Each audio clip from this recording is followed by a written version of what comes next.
Sino dito yung kanilang mga mahal sa buhay na wala na ay may naaalala ka sila sa kanila? Ano kayong naaalala? Lahat po ba na naaalala natin kabutihan? Di ba minsan naaalala din natin yung kabagsikan, kasungitan, kadamutan. Kung kayo mawawala, anong gusto nyo maalala sa inyo? Halimbawa, andyan yung mga anak nyo. Sorry lang kung magulang yung aking pineperting. Gusto kasi ganun, doon tayo sa katandaan. Halimbawa, yung uuwi ka na sa Panginoon. At andyan yung mga anak mo sa paligid mo. Ano yung huling-huli mong sasabihin? Magmahalan kayo. Magmahalan kayo. Maganda yun. Ano pa? Masasabi mo ba yung ikaw, Maria, sa'yo ang bukid. Ikaw, Juan, sa'yo ang karagatan. Ikaw, Marta, sa'yo ang kalangit. Masasabi mo ba kaya, yun yung talagang inaagaw ka na ng kamatayan. Ano yung pwedeng mabilis mong sabihin? Tama yung isa, maganda yun, magmahalan kayo. Ano pa? Mahal ko kayo. Maganda rin yun. Ano pa? Yung iba kasi sinasabi, huwag niyo akong pasundo. Uso pa naman yung relation. Di ba? Lagi kasi sinasabi, Pastore, kami ng daddy mo, nag-usap kami, hindi kami magpapasunog. Kaya lang yung daddy mo nung namatay, wala akong nagawa, kinuha, sinulog. Kupin nga kasi man. Kitang-kita ko talaga yun. Nung namatay, tapos sinara na isip ni, yakap-yakap mo na niya. Hindi mami ko, shock lang siya ng gano'n. Salamat, Panginoon, sa taon na binahirap mo sa kanya. Hindi siya naiyak talaga. Sinara na yung zipper, tapos dinala lang sa sulod. Kasi mga kapatid ko kayo ng patalagi. Ang pumapasok doon sa may sa kubol na nakalagay sa pag-reactive. Iyak siya na iyak. Siya lang kasi anong available, lahat kami, na-COVID kami. So, ganun pala, di ba? Shock ka talagang mula ang namatay na hindi talaga kami. Yung akin. Kasi pinilit ko gawin lahat ng mabuti habang buhay na siya. Diba? Kaya gawin natin yung the best. No? Alala natin yung mga kabutihan nila. Naalala din natin yung kabagsikan nila. Pero may pinapulutan tayo. May naging kontribusyon kung bakit tayo kayo nandito sa kinatatayo natin. Okay? So wala nang habol. Kung wala na, mag-isip-isip kayo. Lalo na yung malapit na. Ano po? Hindi kasi maganda yung nag-iiwan ka eh. Ang Panginoon nga, papunta sa langit eh. Ano yung binili niya? Sige nga, ano yung huli niyang binili? Kaya naman pala walang gumagawa, hindi ba? Ano sabi niya? Mangaral kayo sa buong sanglibutan, gawin niyong alagad ang lahat ng bansa. Diba yun ang huli yung sinabi niya? Pero, nung sila po ay gumagawa ng tinatawag na communion. Ano bang pwedeng tawag natin, ibang tawag dito, pero sa communion? Last Supper, ano pa? The Lord's Supper, yung iba ang tawag nila dito, in remembrance of me. Magkakaroon tayo ng in remembrance of me sa Sunday. Walang pagtatanong doon, lahat po yun, suited sa tawag na yan. Pero tawag natin yan, communion. So, nung nagkakaroon ng Last Supper, Panginoon sa kanyang alagad, nag-iwan din siya ng salita. Ano yung huli niyang sinabi?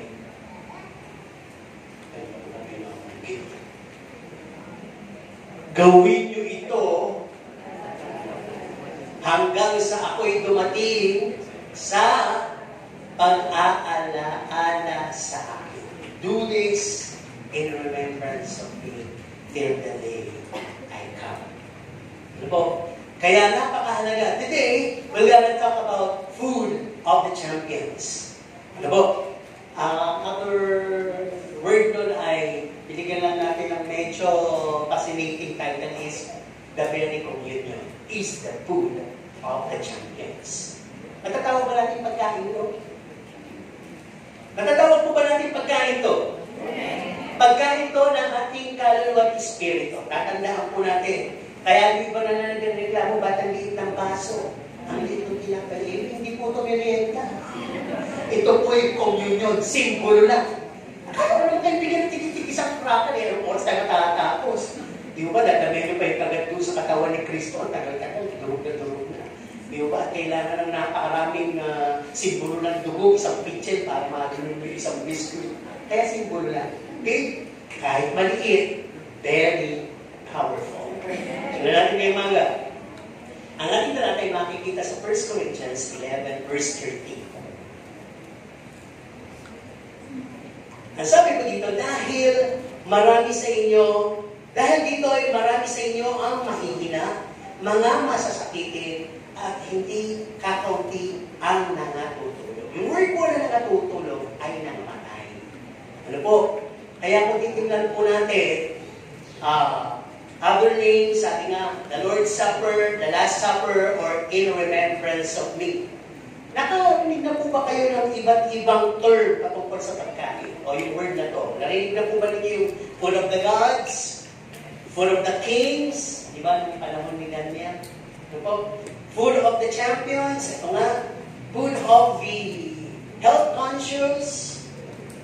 Food for the kids. Food for the bodybuilders. Narinig na po ba ninyo? Iyo ba? O meron kayong nakalinyang klase ng pagkain? Food for the sisters, food for the brothers, food for the women, etc. Di ba kahit nga yun may tag dog food, cat food, di ba? Rabbit pellet, pigeon pellet, di ba? Fish flakes, di ba? May mga ganon.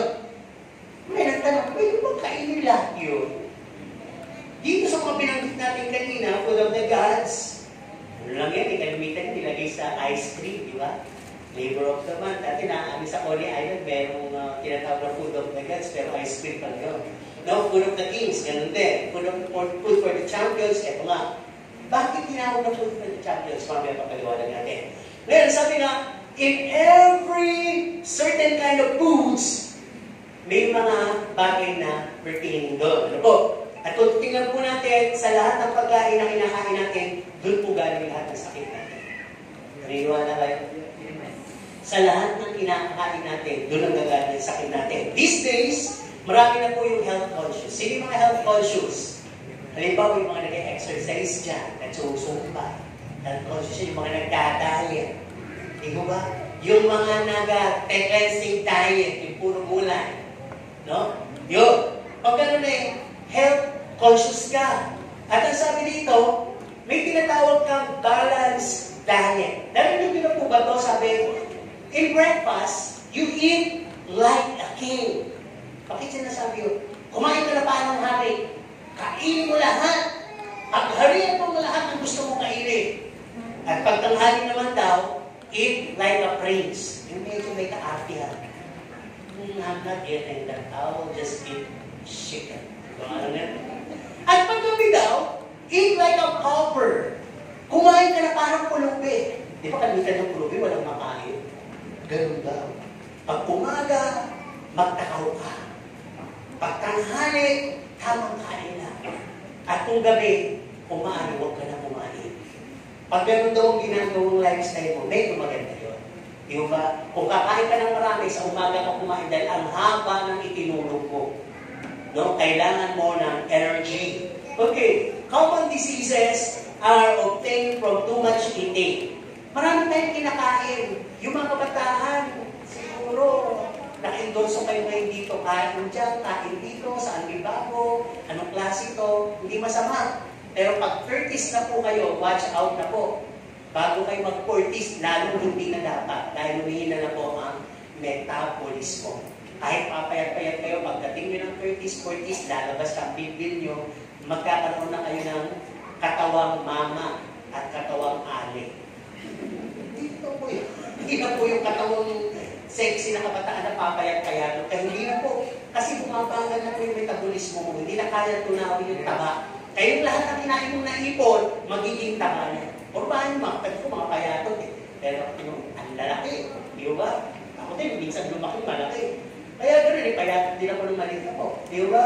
Kaya nasa kinakain nyo. Sabi dito, ang sakit ay napupuwa sa lahat natin kinakain. Fatty foods, sweet, salty, carbohydrates, red meat, instant. Yung mahilig sa instant na noodles, instant na kape, lahat instant. Ano po?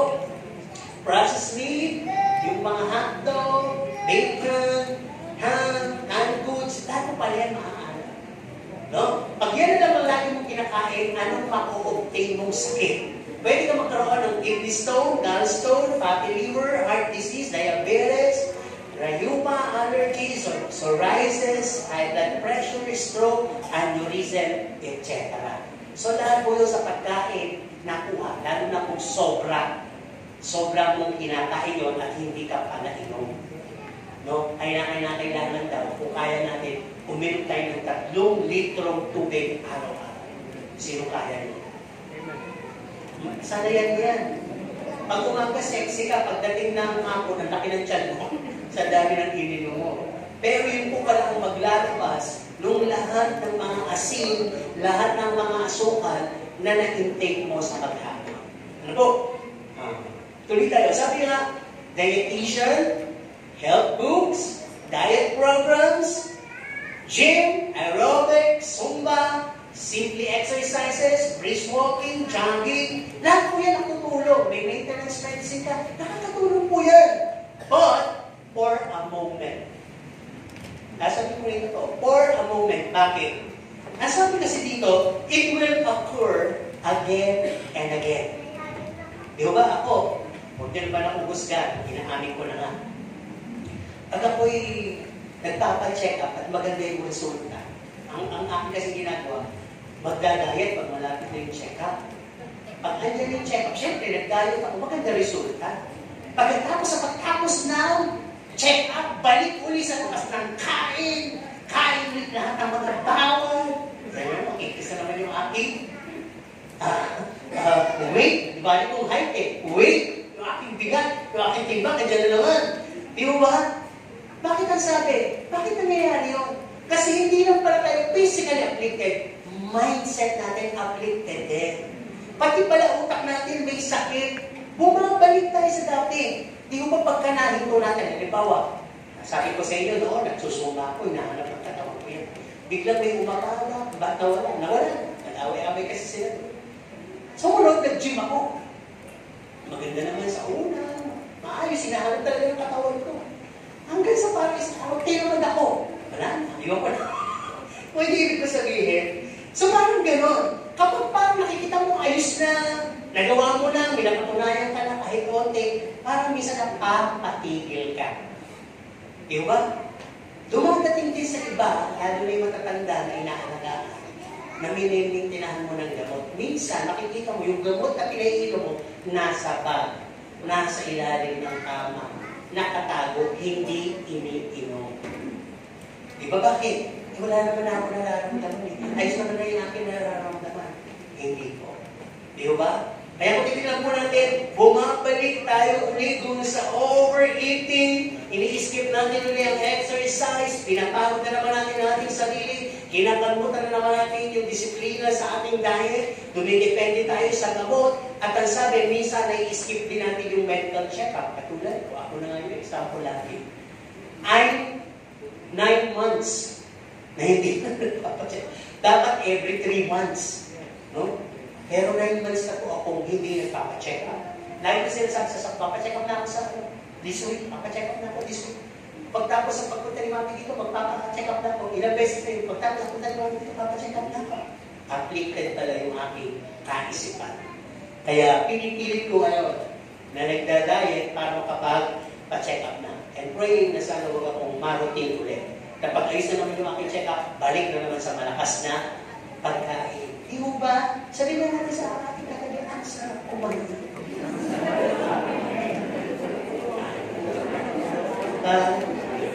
Teka, hindi babawi tayo dyan naman. Yung mga ayos na yung diet, ayaw nila yan. Di ba? Eto sasabihin natin, ang sarap kumain ng espiritual na salita ng Diyos. Go! Sabi siguro ni Kai, basta ako sa literal na pagkain. Tuloy tayo. Okay, sabi nga po dito, bilang Kristiyano, regarding this matter, na pag-uusapan natin ngayong mga sickness and disease. Lahat tayo meron yan. Sabi ko nga, physical, o emotional, o spiritual, may sakit tayong lahat. Kaya sabi ko, paano ba natin ititili ang matter na yan? No? How can we obtain? Paano ba tayo tatanggap ng instant healing, gradual healing? O paano ba tayo mapu-fully restored? Paano mo mababalik yung dati natin? Tama lang na bilang Kristiyano, naniniwala tayo, pinapayagan ng Diyos yung sakit. Diba?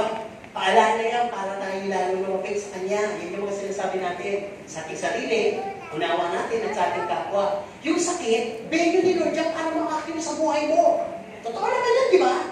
Kaya nasabi dito, ano nagiging response natin pag may mga sakit na tayo, lalo na sa physical? Ang nagiging response natin is to pray and have faith. Mark 11:24. Manampalataya ka, humingi ka, at asahan mo na tinanggap mo na. At bibigay sa'yo. Di ba pero hindi lahat kaya i-apply ang Mark 11:24? Di ba? Kaya ang totoo doon ay yung kaninang binasa natin, yung ating talata na 1 Corinthians 11:13. No, dahil dito marami sa inyo ang mahihina at mga masasakitin. Kahit na-pray ka na pray, bakit nandun pa rin yung sakit? So ano pa ang paano natin dinidil yung matter na to para bumalik tayo instantly, gradually, o makabalik sa dati? Diba? We seek prayers of the pastor, the visitation team, hinahanap natin yan. Dala-dala yung kanilang mga langis. Diba? So, natalawin ako nila pastor. At may dalang bagong luto na langis. At yung matatanda sa iglesia, kasama nilang mananalangin. All are in biblical pattern and call. Tama naman po yun. At ano pa mga response natin? We also request. Kung hindi tayo mapunta ng pastor, pakisabi nga, pakitext, pakichat, panalangin ako ng buong kongregasyon, panalangin ako ng buong barangay, panalangin ako ng buong gapan. Para ako bumalik. Ibig sabihin, humingi ka na ng dasal sa Hosana, humingi ka na ng dasal sa mga Katoliko, humingi ka na ng dasal kung kani-kanino na sa tingin mo, ay pwedeng pakinggan yung dasal mo. Yun ang response natin, di ba? Pero sa salita ng Diyos ay totoo sa kanya sinasabi. Hinahanap lang ng tao ang Diyos pag meron na siyang sakit. At kapag gumaling na siya, mawawala naman siya talaga uli sa Diyos. Ganito to. Nasa Bible. 10 yung kay Keto. Yun ang mga sa kasi sa Old Testament, sa New Bible Times Keto. Parang AIDS yan eh. 10 yung meron, hinahanap si Jesus. Pinagaling naman ni Jesus. Ano nangyari? Katas bumalik. Naggala. Isa lang yung bumalik at nagpasalamat. Yung siyam, wala na. Tinanggap na nila yung kagalingan eh. Maraming Kristiyano, ganun din yung nangyari. Nung pinagaling at lumakas, bumalik sa dati nila. Kinalmutan yung nagpagaling. Pero ano, hindi cruel, hindi selfish, walang bangihan. Pero, may consequence. Tama po ba? So, nililinaw natin lahat. Sabi nga dito, dahil dito marami sa inyo mahihina at mamasasakitin. Let's talk about the powerful effect of communion. Pag sinabi communion, Last Supper, the Lord's Supper, or in remembrance of me, ito po yung pinag-uusapan natin. No? Pero bakit ganon? Powerful, sabi mo, Pastor, effect of communion. But why it seems of no effect of mostly partakers? Sino po ba dito, bigla ang tanong at biglang sagot din?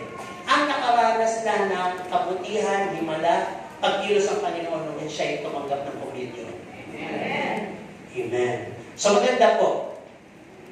Kung bagas pa, i-booster na lang natin. Kung bagas pa, meron ang initial na napatunayan ng Panginoon through communion. I-booster message na lang natin ngayon.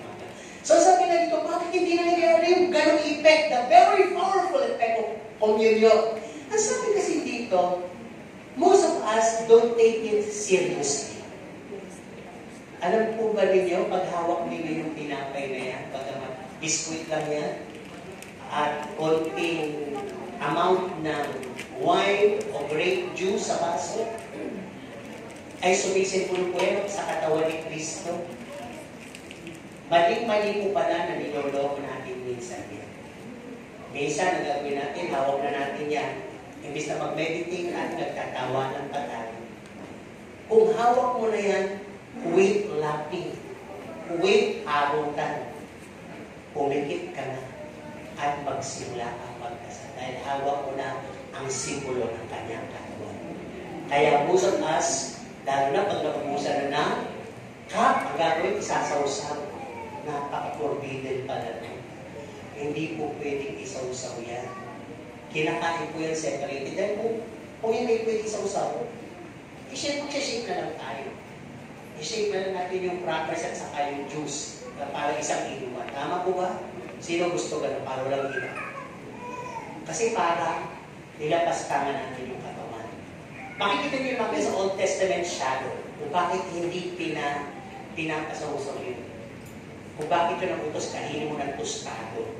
Kainin mo ng tostado yung lamb's meat. Hindi mo kailangan isawsaw, hindi mo kailangan pasayin. Okay, mamaya yun. Tingnan natin. Ang sabi dito, bakit walang powerful effect? Lack of discernment to the body of Christ.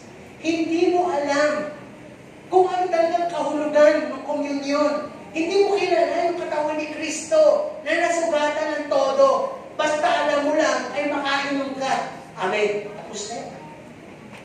Lack of discernment. Di ba? Pag binasa niyo yung verse 31, no? Dahil dito, dahil hindi nyo kinikilala ang katawan ni Kristo. Maraming hindi kilala. Hindi alam yung about the body of Christ. Alam mo lang kumain. Diba? Pero yung pinaka-revelation, yung pinaka-history, kung bakit ginagawa mo yun, hindi mo talaga alam. Kaya wala palang effect. Ano ba? Ginagawa lang bilang ritual. Anong ritual? Okay na akong absent ng second, 14, first, third, hindi. Kasi hindi ko ritual yun. Nagbibigay ng mahalaga, pero hindi mo alam kung maaari, all of the Sundays, hindi ka umabsent dahil meron din command ang Hebrews 10:25. So, hindi pwede papahalagahan mo lang to at ibabayolate mo yung ibang utos. Wala din pong epekto yun. Pag sinabing communion, ang pinaka-word na tatandaan niyo dyan, yung salitang in remembrance of me. Kasi iba, in remembrance of me, imbis na si Jesus ang alalahanin mo ko, Jesus, marami akong sakit, wala akong pera, alalahanin mo ko, Jesus, makasalanan ko. Wala itong epekto. Ang inalala mo yung sarili mo, hindi mo inaalala si Kristo. Nililinaw lang po natin. Bakit walang effect? Sabi, partaking and consciously thinking. Habang kinakain at iniinom mo to, ang iniisip mo, nugasan ko mga kaso na to. Malinis na yung kape nung naghati ng biskwit na to. Ang kunat naman ng biskwit na to. Siguro kanina pa ito pinitol ko to. Ang liit naman ng biskwit na to. Ano ba to? Biti naman yata to. Muntik na ako pagpulunan. Pag marami ka ulit potatoes at marami ka sinasabi, wala na pong effect. Parang hindi insulto mo bagamat simbolo, hawak mo na yung katawan, kung ano pang kritiko ang sinasabi mo. Kahit naman kung sino gumawa niyan kahit na ikaw lang ang gumawa niyan, kung pinapahalaga mo yung kahulugan niya, may epekto yan. Pero kung ikaw ay maraming chat-chat, wala po. Kahit kainin mo ko isang buong skyflex, isang pitchen, yung pinagpunan ng mga juice doon, wala pong epekto yun. Okay, ano ba? Bakit wala epekto? Unworthy and not examining oneself. Di ba sabi, bago mo kainin at inumin, siyasatin mo ang iyong sarili. Ano yung sisiyasatin mo? Ayos ba ako? Naniniwala ba ako? Meron ba ako talagang maalaala sa ginawa ng Panginoon? Yun ang siyasatin mo. Kasi sa pagsisiyasat mo, kasama ko yung character. Bago magtitake ka ngayon, mamaya may sama ng loob sa asawa, sama ng loob sa anak, sama ng loob sa may utang sa'yo, may galit ka, may panghihigantihan ka mamaya, may pupuntang ka, may sisitahin ka, huwag na po. Siyasatin mo na muna ang sarili mo kung worthy vessel. Dahil kung wala at marami kang content, wala pong epekto yan. Napakalaki pong epekto, mamaya malalaman ninyo. How to discern Christ's body. Ito na. No, the word discern simply means kilalanin. Paano ba kilalanin ang katawan ni Kristo? Punta mo tayo sa Old Testament. Sa Old Testament sacrifice, kapag nagsasacrifice po sila para sa Panginoon ng mga hayop, ang tagubingin po lagi ay of good condition. Best among the others. Yung pinakamataba, kung maaari, malinis, paliguan mo yan, i-groom mo yan, bago mo dalhin sa altar at katayin. Hindi kailangan mabaho, hindi kailangan pilay, hindi kailangan payat, hindi kailangan rejected. Ang dami mong magaganto, ito na lang alay ko, pilay naman to, walang silbi. Hindi mo kaya. May palatuntunan ng Diyos. Sa preparation pa lang, ang dami ng hinahanap ng Panginoon. Those are in the Old Testament. In the New Testament, makikita po natin na sacrifice lang ay si Jesus Christ. Baliktad na baliktad. Yung kung sa Old Testament ay pinapaganda, pinapabango, pinapataba, pinipili among the rest, at talagang inaalay sa altar, at ang pagpatay doon ay hindi po torture. Papainumin ang hanggang makatulog sa kapalang kakatayin. Samantalang si Jesus Christ, He was hit, slapped, beaten, oppressed, afflicted, tortured, forsaken. Tagulugin natin. No? Siya po'y sinapak, sinampal, binuntal, tinighati, dinalanghati, tinorture, iniwan, at kung nakabayubay na sa krus, nilati ko pa, di ba? Nung nakabayubay na sa krus, tinusok pa sa titingiran. Kalampas tanganan talaga yung ginawa sa pagkakapatay sa Kanya.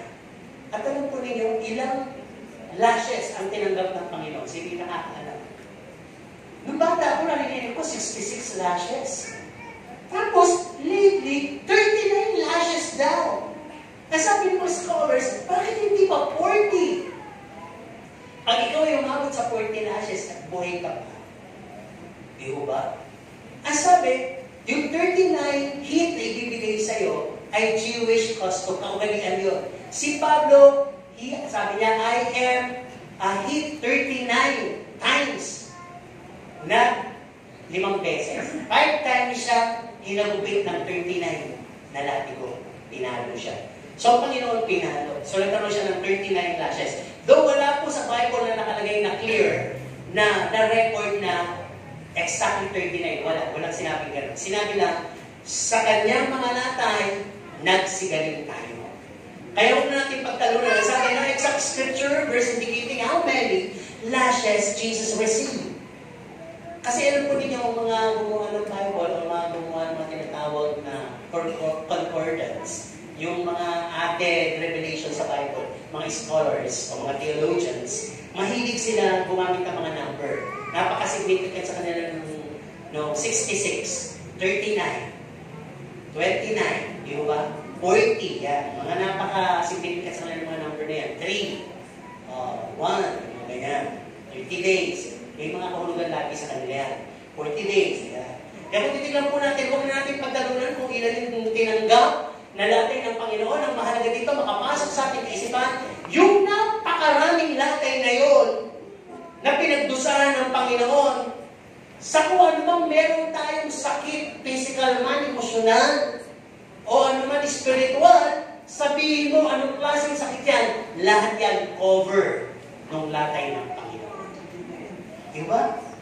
Yung mga smart, tatanggapin nyo. Nakalimutan naman kayo.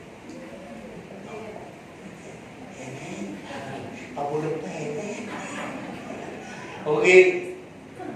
Ang sabi nga po, napaka-clear. The Bible tells us that the early church was sick. Yung mga early church during the Bible times, maraming may sakit. For singular reason lang. No? Ang pinakarason, they do not discern the body. Hindi kasi nila kilala yung katawan ni Kristo. Ngayon, may bubuksan akong kapahayagan na tinanggap muli sa Panginoon at sa mga iba pang mga narinig kong katuruan. Ang sabi nga po dito, hindi ba ninyo alam, no? Paano ba natin madidiscern, makikilala yung katawan ni Kristo? Yung katawan po ba ni Kristo, kung kayo'y nasa kapanahonan yun, nakita nyo nabayubay, anong gagawin nyo? Papanoorin nyo? Babantayan nyo? Ililibing nyo? Iiwanan nyo? Ito to sa puso nyo. At alam ko may rason kayo behind kung ano yung magiging rason nyo. Ano gagawin nyo? Sino dito yung manonood lang? Taas ng kamay. Ako manonood lang ako sa TV. Ano ko lang yung sa TV? Sino dito yung hihintay kung ano mangyari? Yung kidlat at kulong. Di ba may gano'n? May gano'n yan. Sino naman dito yung pagmamalasakitan yung katawan? Di ba? Wala. Wala. Pero yung ginawa ng Diyos sa atin, ni Jesus, pagmamalasakit po sa atin. Hindi ko masisi. Dahil kahit yung mga taong nanonood ng panahon na yun, takot na takot. Para ba, ito ba yung Diyos? Bakit hindi man lang naghihimala? Nakapako! Hindi naman kasi yun ang mission niya. Hindi ang mission ay magpakita ng kapangyarihan, mabubuhay siya on the spot habang nakapako siya. Ang mission niya, kaya siya pinayugay sa krus upang dalhin yung kasalanan, yung sakit, yung lahat ng ating mga pinagkakahirapan, mga nararamdaman doon sa krus ng Kalbaryo at doon tutubusin sa pagpatak ng kanyang dugo. Yung kasi ang talagang mission niya. Di ba? Kaya kung titignan po natin, ito na po, yung communion. Sabihin nga natin, communion. Ito po ang sabi dito, those early church, they broke bread from house to house. Halimbawa, pumunta tayo sa bahay ni Tatay Gode. Pumunta kami, may dala kaming bread at saka symbols of the blood. Grape juice. We just break bread, communion, and pray. Tapos pupunta kami sa bahay ni Tatay Ernie. Ganun rin gagawin namin. Pupunta naman kami sa bahay ni Philip. Ganun din ang gagawin namin. Sa bahay ni Brother Michael. Ganun din ang gagawin namin. Sa bahay ni Brother Nato. Ganun din ang gagawin namin. We broke bread and commune. Sa magapon kung ilan yung marinig namin. Yun ang gagawin namin. Yun ang ginagawa ng early church. And the Lord added soul. At nagpapagaling ang Panginoon. Amen. Ang gusto ko lang sabihin dito at natutunan ko, hindi natin kailangan hintayin ang first Sunday and third Sunday para mag-communion. We can have our communion at home. Amen. Meron kang nakahandang crackers dyan. May nakahanda kang red wine o fruit juice dyan. Huwag lang noodles. Huwag lang kung ano-ano, yung mamamonay na may mga sandwich. Hindi. Kailangan yung hindi merong baking powder. Crackers lang. Ihugan. At ang sabi dito, tayo lahat priesthood. Pari tayo, kaya pwede natin itong initiate. Hindi na natin kailangan, patawag ko si Pastor, mag-community tayo dito nang gumaling ako. If you are the father of the house and you are the first being saved, you are the priest. Eh walang father, mother lang. You are the priesthood. Eh walang nanay, walang tatay, panganay, anak lang. You still are a priesthood. And you can do and initiate the communion sa bahay. No? Hindi natin kailangan ng pare, ng pastor. It's about you and Jesus. Ikaw lang at ang Diyos. No? Ang sabi dito, no? Yung bread na hawak mo is a natural bread. How? It will become powerful. Through declaration and discerning of the body of Christ. Lord, nabayugay ka sa krus. Yung aking sakit na pinagdudusahan ngayon, mga kakulangan ko sa buhay, mga bagay na ikinulong ako ng kakaway, ngayon hindi sumisiguro sa iyong katawan, the natural bread, when you eat, you partake, becomes the unnatural bread.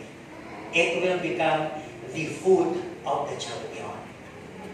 Dahil pag kinain mo yun, anumang mga bagay na katatalunan sa buhay mo, maipapanalo mo. Sapagkat ang kinain mo, symbolic na ng katawan ng Kristo. That is so powerful. Ang kulang nga kasi sa atin yung pagkilala kung gano'n yung tindi ng kapangyarihan kung bakit siya nabayugan sa krus. Others and even Satan see Jesus as loser on the cross, hanging on the cross. Patay na! Patay na siya! Pero hindi niya alam, doon pa lang na ipagtagumpay ng Panginoong Jesus, yung kamatayan. The last enemy of man is death. Death. Kaya kung tatanggapin mo si Kristo, magkakaroon ka ng eternal life. Amen. Di ba?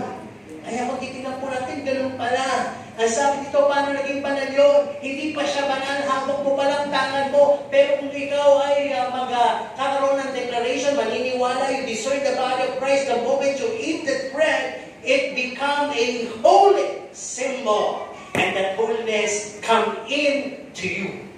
Pumasok yung kabanalan sa iyo. And when there is holiness within you, there is now power. And when there is power, there is now healing and fulfillment sa iyo. Aabutin yan. Yung mga simpleng sakit hanggang sa pinakamalala, aabutin yan. Kahit ang barrenness, kahit ang mga tinatawag na insanity, aabutin yan. Sapagkat ang Panginoon ang nangako. Pag ang Panginoon ang nangako, simple lang. Pero ang laki ng epekto sa buhay mo. Amen? So kung titignan natin dito, ang sabi ito, when you come to Jesus, and you meditate and thank the Lord and said, Lord, kinikilala ko ang iyong katawan na lahat ng aking mga sakit, pinagdurusahan, kakulangan sa buhay, kahit ang aking pagtanda ay dinala mo sa krus ng Kalbaryo. Kaya ako, Panginoon, nagpapasalamat sa iyo sapagkat sa mga lagay na meron ka, gumaling ako. Kaya pagkain mo nun, as long as it is still on the outside, literal bread, but when you eat of that bread, no, after you partake, at ininom mo yung symbol ng dugo, pumapasok ka sa bagong kobenante. Di ba ang sinasabi natin? No? Ito ang tipan ng, ang bagong tipan ng yung dugo. Di ba? Na pag pumasok sa iyong sistema, yung anumang kadiliman, kasamahan, kahirapan, sakit, karamdaman, papalisin ng Diyos na. Kaya napakalaga po ito. Di ba? The body of Christ was broken for you. Di ba? May mga nagpatotoo, yung pastor, sabi niya, I was writing a book about the power of communion. You know, Satan was trying to hinder me. Habang ginagawa niya yung libro, yung anak niya, tumawag sa eskwelahan. Nahulog yung anak mo sa mataas. May kataasan yung pinagkahulugan. Pinuntahan na ganun nanay. Pareho silang napakainit sa ministry. At ang puntahan ng nanay ni Rush na sa hospital, may fracture, dalawa. Dito sa likod ng tenga, sa skull. At in-fail yung bata. At itong gumagawa ng libro ng pastor, medyo nakakalanta, hindi na alam kung saan ipupukol yung gamit. Pero nakakarinig siya ng tukso ng awas. Huwag mo na ito niya. Walang kapangyarihan yan. Pero imbis ang galit, nirigok niya, tinuloy niya. Alam mo, yung asawa, pinuntahan yung anak, nag-communion sila. Tinatanong niya lagi ang anak niya, anong ganong sakit from 1 to 10? Sabi naman, napakasakit, 10. Katalong day, nag-communion din sila, 3 times a day sila nag-communion, kasama yung asawa, kasama yung anak. How is it, son? Gano'ng kasakit? 7. The following day again, communion sila 3 times a day. Silang mag-anak. How is it? The 4th day, ganun din, nag-communion na naman sila. 3 times a day, nag-communion sila mag-anak. Pastor yun, pastoras, kaya alam nila. On the 4th day, 1 to 10, escape. Gano'ng kasakit? Wala nang sakit. Nakalabas na yung bata. Diba?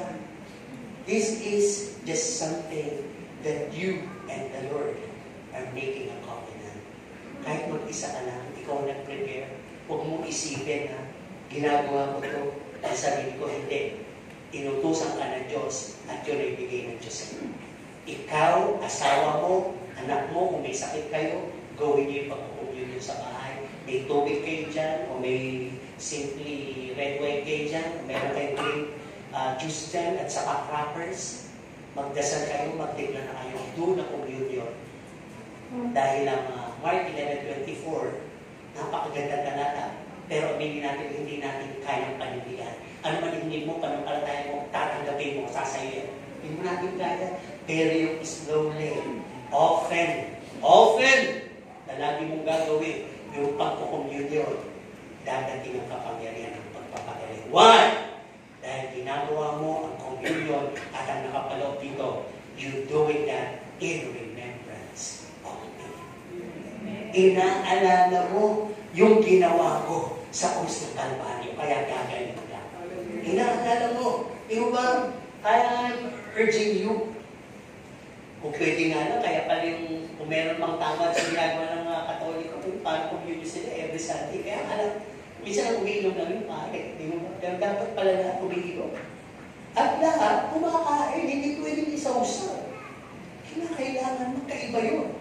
Di mo ba? Kaya kung titignan natin, bigyan natin ng konting pananaw, Old Testament shadow. Paano ba nagkaroon ng ganito? Di ba may Passover? Anong kwento sa Passover? Ito yung dadaan yung anghel ng kamatayan at papatayin ng lahat ng panganay. May utos ang Panginoon kay Moses at kay Aaron. Sa lahat ng sambayanan, sa mga Hudyo, sabihin mo, magpahid ng dugo sa kanilang mga hamba ng pinto, sa taas at sa parehong gilid, signifying the cross. At ang sabi, sila ay magkatay ng isang magandang pupa at kung maaari, huwag lagyan ng tubig. Ibig sabihin, huwag lutuin ng tinola, huwag lutuin ng ibang klaseng luto, kundi tustahin. Ano yung word na tustahin? Roasted. Itayantang. Di ba magtayantang at tusta mapait at saka magaling. Di ba? At talagang mumuyain mo ng matagal yun. Talagang gano'n ang purpose.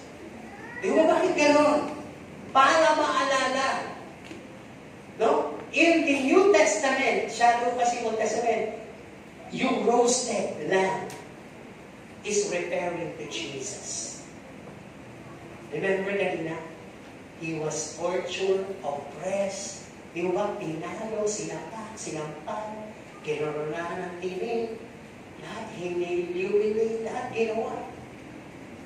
Parang gano'n.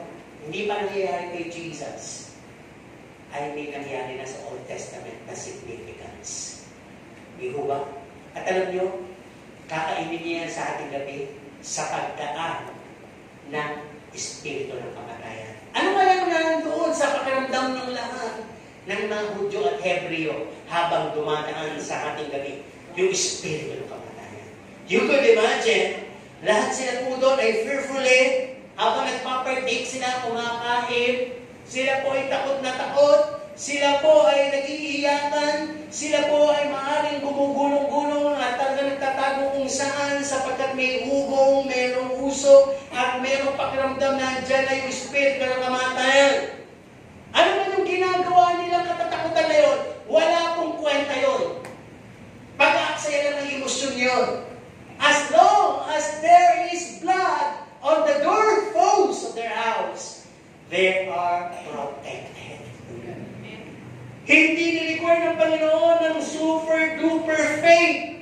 Hindi ni-require ng Panginoon yung kung ano-anong bagay na gagawin. Ang ni-require ng Panginoon, gutom kayo, kainin niyo yung roasted lamb and pray. Yun ang require. Kainin habang dumadaan yung kaya nagtakot nilang malayo. Hanggang nasa loob ka ng bahay na yan na may dugo sa hamba ng pinto, you are 100% protected. Di ba? Kaya kung titignan po natin dito, napakahalaga, the same way today, no?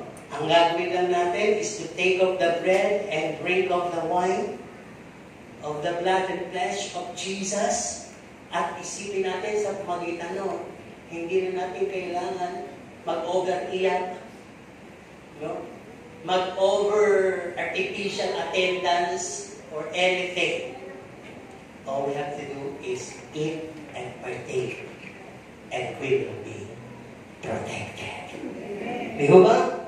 Kaya kung titignan po natin, put this in communion. Ang sabi nga dito, what you fully understand, you fully do not understand. Kahit ako, ano ba naiintindihan ko dito? Hindi ko naman talaga naiintindihan. Pwede pumasok sa isip ko na mas marami kang gagawin ganito, mas marami kang kagalingan. Mas deserving ako dyan. Ano ba yung isipin mo? Hindi po yun eh. Ang kahulugan ng communion. Di ba nakwento nga sa inyo eh. Kaya siguro kayo ko naisip yung organista sa Balintawa. Ganun na lang yung tampo niya nung hindi siya nasilbihan ng communion. Siguro naiintindihan niya yung ibig sabihin ng communion. Di ba? Kaya, naku po, if you're doing absence in the Sundays of communion, repent. O ngayon, huwag naman sasabihin, di ba sabi mo, Pastor, pwede mag-communion sa bahay? Oo. Ang sabi po dito sa Acts 20, nagko-communion sila sa kanilang bahay, pero meron silang isang lugar na pinupuntahan. na the communion all together. Nagko-communion ka sa bahay, may communion sa tayo, pumunta ka pa rin sa communion sa Amen po ba? May utos. Ngayon kasi napakarampante yung online services. Diba? At yun na natin, doon na ako sa online. At least hindi na ako natitiso, doon ako nakikita. Huwag nyo kalimutan na Hebrews 10:25. May utos pa rin sa pakikipagtipon. So kung titignan po natin, no? Just know what Jesus did in you on the cross.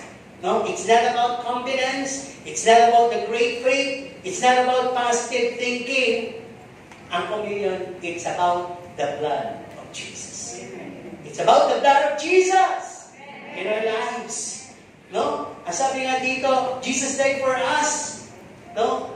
You must learn to partake worthily. Dapat, dapat kayo. Simple lang to, bibigyan ko kayo ng ulam o inumin, dahil lalagyan. Ano sabi nung amin? Meron bang tuwing ang isip na matapos maglinis ang paglalagyan mo ay susuot mo yung dati mong damit na marumi at kung may tapayan ka, bibigyan ka ng magandang kalat, ilalagay mo sa tapayan ng luma o madumi. This you should know. Kahit na anything that comes from God is free. Everything where the Spirit of the Lord, there is liberty. Kaya kasi sabi, pwede nyo gawin sa bahay. Pero huwag nyo gawin shallow ang approach. Magawa mo lang basta. Hindi po yun. Hindi kayo sasamahan ng Panginoon. Napapayawin mo naman yung yun sa atin. Sa kaya na po. Wala rin po yun. Bago mangyari yung great things ng pangako ng Panginoon sa community na ito na mangyayari sa buhay mo, siguraduhin mo wala kang galit sa kapwa mo sa loob ng church. From the pastor to the least, wala kang tampo. Lahat ang panatuntunan sa church na inuutos ng Diyos, gampanan mo. Hindi mo i-skip yung gusto mo. Hindi mo i-skip yung ayaw mo at pipiliin mo yung gusto mo. Dahil pag gano'n, wala din po mangyayari. Kasi lahat ng i-skip mo, we're all doing praises, song, giving, in remembrance of the Lord. Kaya lang, ito ang pinakamatindi yung communion. Dahil sumisimbolo na to sa dugo at katawan ni Kristo. Di ba? Kaya tingnan natin. Sabi nga po dito, by His stripes, we are healed. No? The Lord's Supper is not about resurrection. Kasi nakikita ka agad natin ito, nabuhay siya magmuli. Binigyan tayo ng katagumpayan. Tama naman yun. Pero bago tayo magpag sa conclusion na yun, nakalimutan natin yung gitna. Para bang yung faith? May faith ka sa umpisa, nakikita mo yung mangyayari sa dulo, pero yung gitna, hindi ka nakikipagsaparanan. So, ganito pala, nakita mo yung communion, ibinigay sa harapan ninyo. Pumapalood ka ngayon dyan, habang nandito tayo, hindi pa dumadating ang Panginoon. Do it in remembrance of me. Ang dami mong aalalahanin sa ginawa ng Panginoon sa buhay mo. Research mo. Hanapin mo, bakit pa siya talaga namatay sa krus ng Kalbaryo? Ano ba talagang purpose ng pagkakabayubay niya? Hindi yung practical lang na sisilbihan ka ng mga kalalakihan. Kukuha ka ng tinapay, kukuha ka ng wine, at pag umiyak na ng umiyak ka. Di ba? You don't take it seriously at hindi mo talaga naiintindihan. Kaya walang epekto. Pero sabi dito, every time you eat and drink of the symbols, remember, ang unang isipin mo, by His stripes I am healed. So habang hawak mo yun, no? Ano man yung mga bagay na nasa sa'yo, cancer, the cancer will die.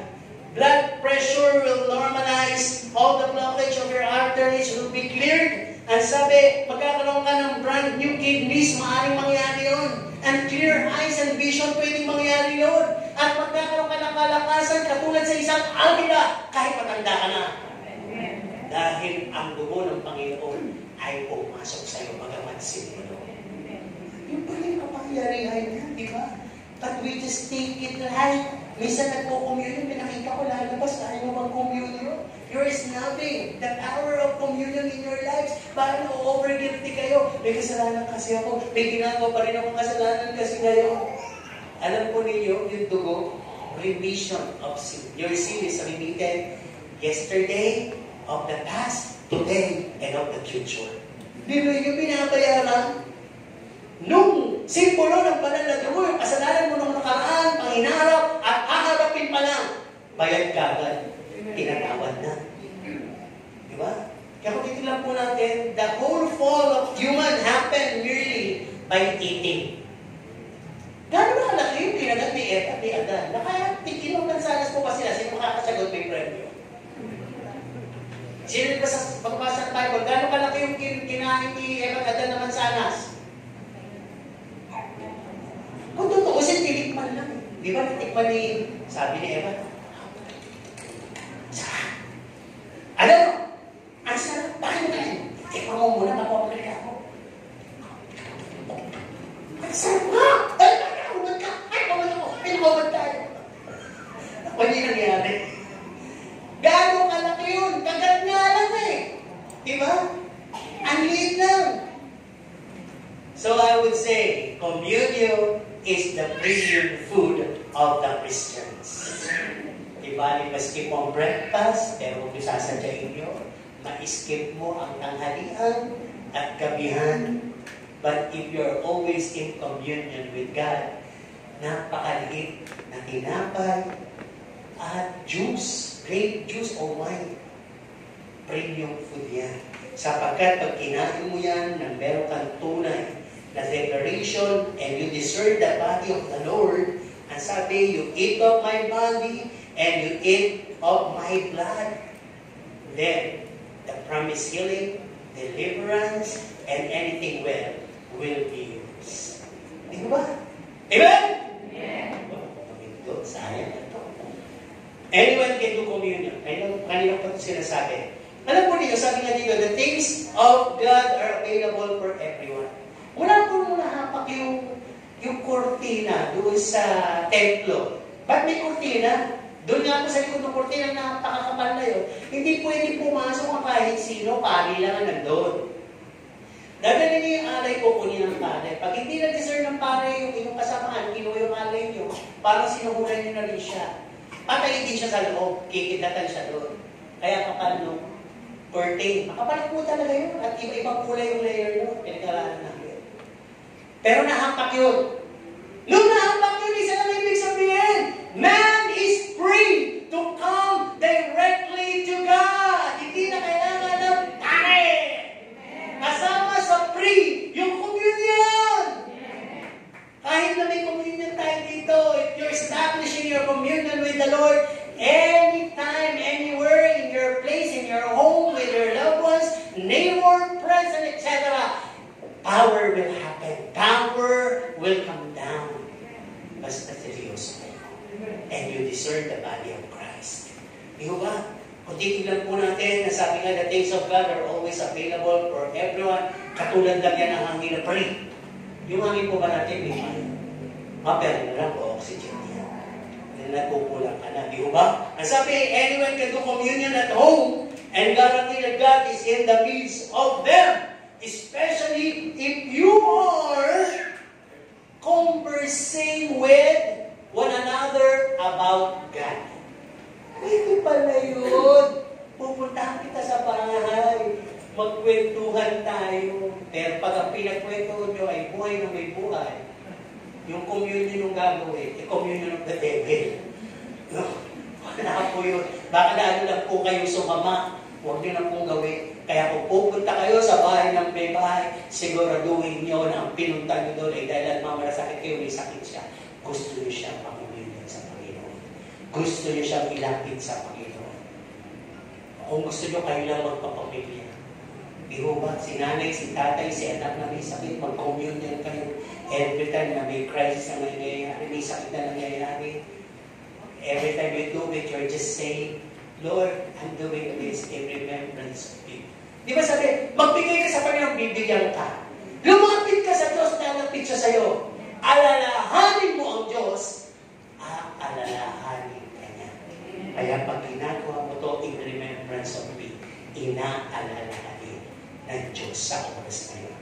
Aba, hanggang ngayon, kahit high-tech na ang mundo, kahit may gadget, kahit ang daming palabas, ang mga Koreano, ang daming mga drama, pag alam ko ito, ipapatay at ipapatay, bibitawan ng gadgets, tatawagin ng pamilya, magdadasal, magko-commute. Naaalala pa pala nila yung pagkabayubay ko sa krus. Hanggang ngayon, yung palang naaalala, hindi yung doktor. Hindi naaalala yung pinakamagandang ospital. Hindi naaalala yung espesyalista. Ang naaalala pala, ako. Bakit hindi kikilos ang Panginoon, di ba? Mark 11:24, napakaganda yan. Marami nagpo-quote niya, pero hindi nangyayari. Bakit? Paano nagiging apurado ka sa pangyayari? Pero itong communion, kahit nadaan-daan, often ang gagawin mo yan, makikita mo ang pagkilos ng Panginoon sa buhay mo. Napakarami na gumagawa nito worldwide. Salamat sa Panginoon. Nasa yapak ko. Pwede pala natin itong gawin. Anything that comes from God is free. No? Kaya sabi dito, this is something you receive from the Lord every day. Yung pala sinasabi, give us this day our daily bread.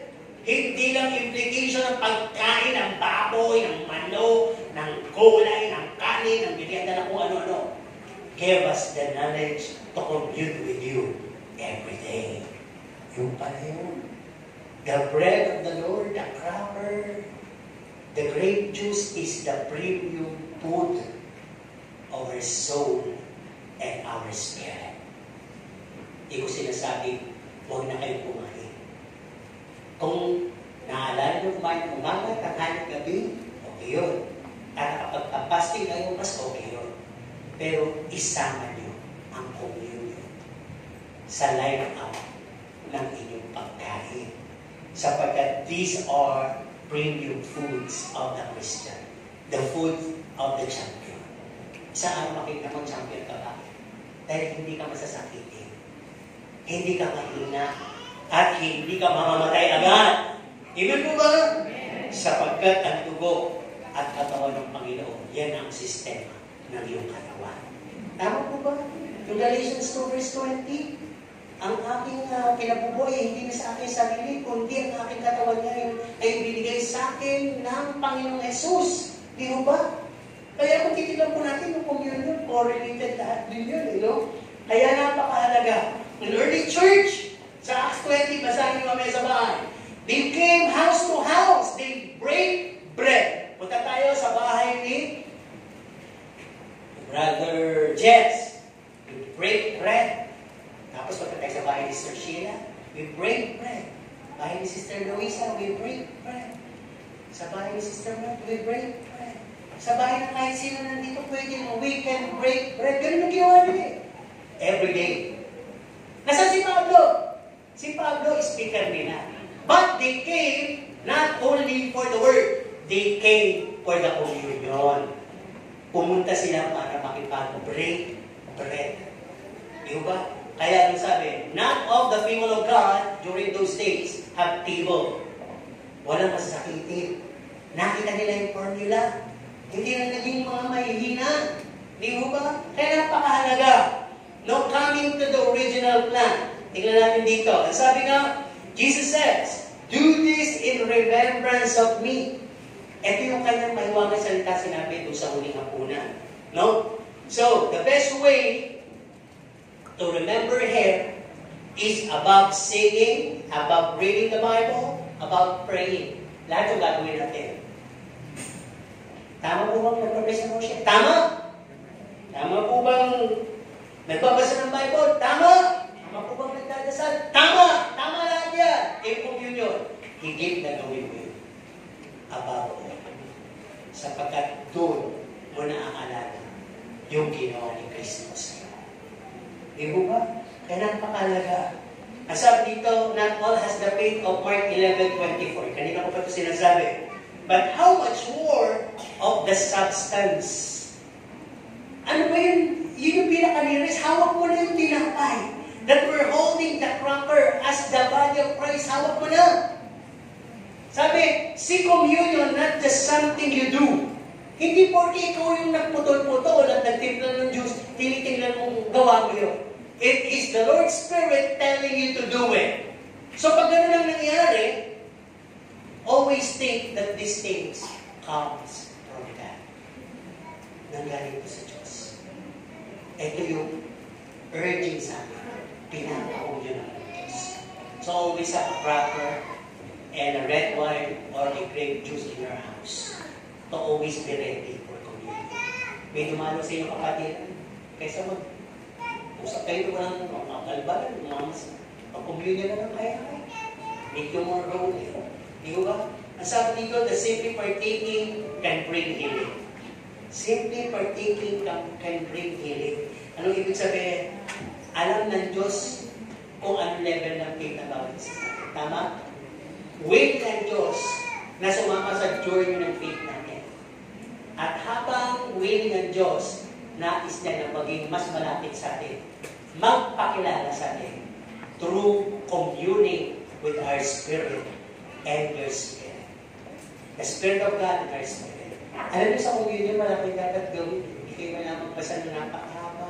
Hindi kayo na kailangan kumanta ng napakahaba. Manalangin ng mga napakahaba. Simply declare. Discern the body of Christ and declare. Alam niyo mo, ano ba yung ginawa ng Diyos doon? Nakatayo ba siya? Nakabigil lang ba siya doon? Habang dumudugo siya, bawat patak ng dugo niya, inaabot yung pagpapagaling. Bawat patak ng dugo niya, inaabot yung lahat ng aking mga kahirapang dinadanas. Yung lahat ng aking mga pinagduto sa mga problemang nakatagal na nakabalot sa akin, nakatali sa akin. Ginagawa niya ng paraan.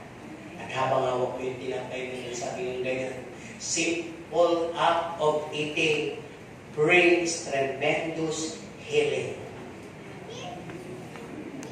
Simple act. Yung ginawa, the fall of man is a simple act of eating. Simple kagat lang, bumagsak ang tao. Ngayon, simple eating lang. Simple eating of that bread, mapapalaya ka sa curse na dinala ni Adan sa simpleng pagkain niya.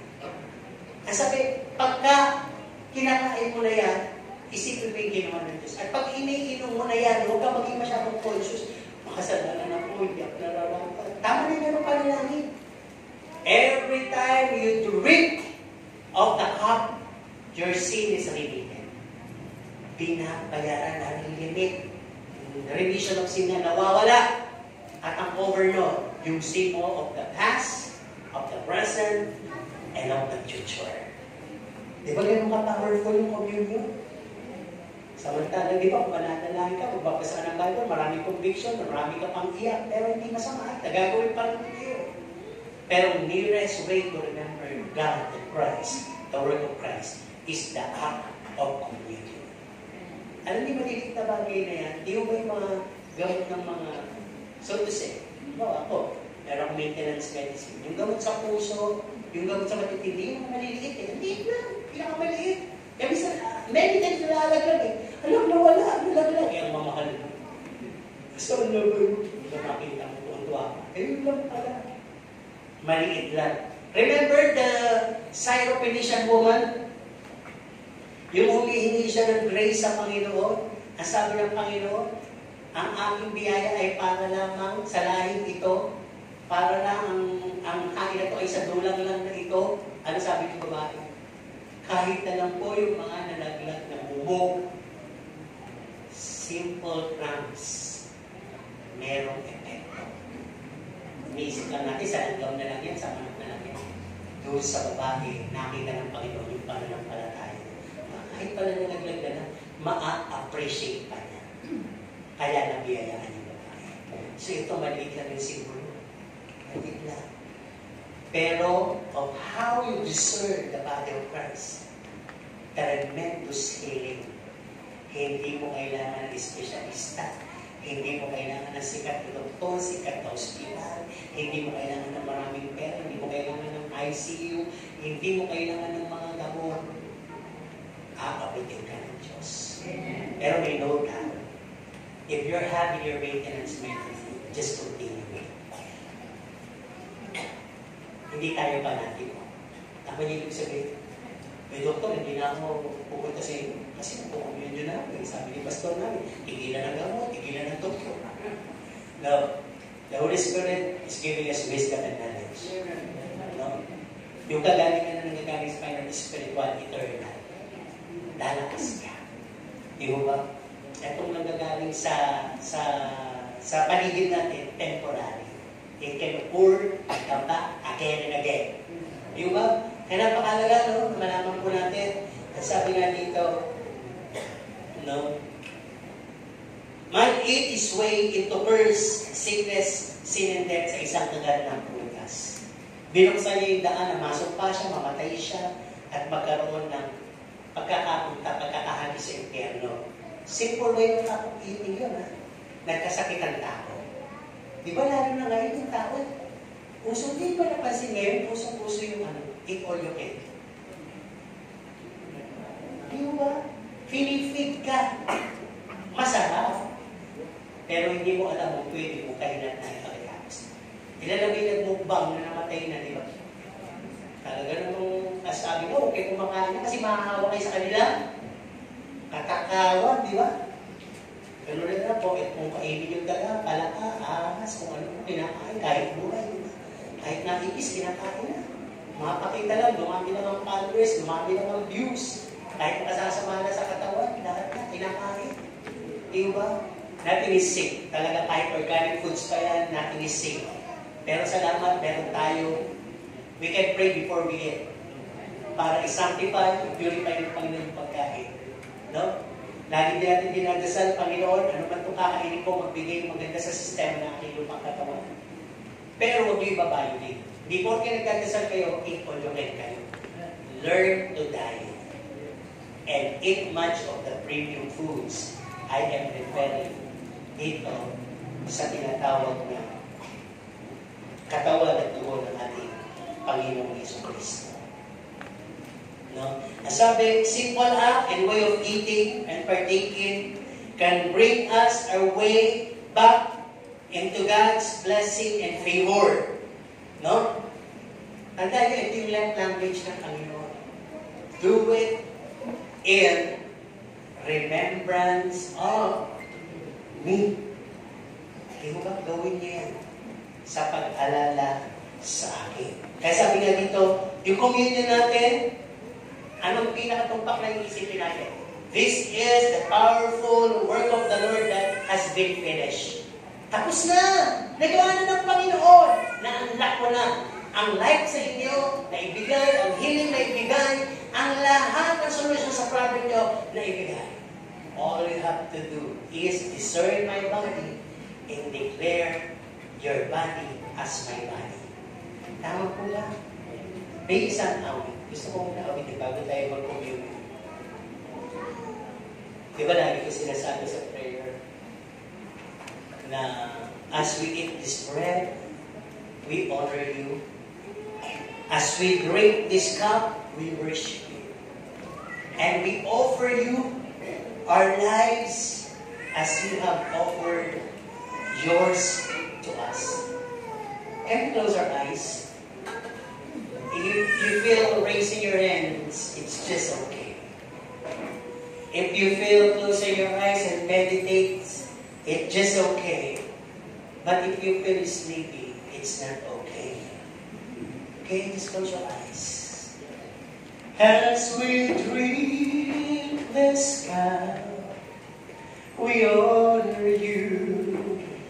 As we eat this bread, we worship you. And we offer you our lives as you have offered yours for us. We remember all you done for us. We remember your covenant for us. We remember and worship you, oh Lord. Oh, we remember all you done remember your sacrifice for us. We remember and worship you, oh Lord. As we eat this bread, we honor you. As we drink this cup, we worship you, and we offer you our lives as you have offered yours for us. Oh, we remember all you've done for us. We remember your sacrifice for us. We remember and worship you, oh Lord. We remember all you've done for us. We remember your covenant for us. We remember and worship you, oh Lord. We remember and worship you, oh Lord. Oh, we remember and worship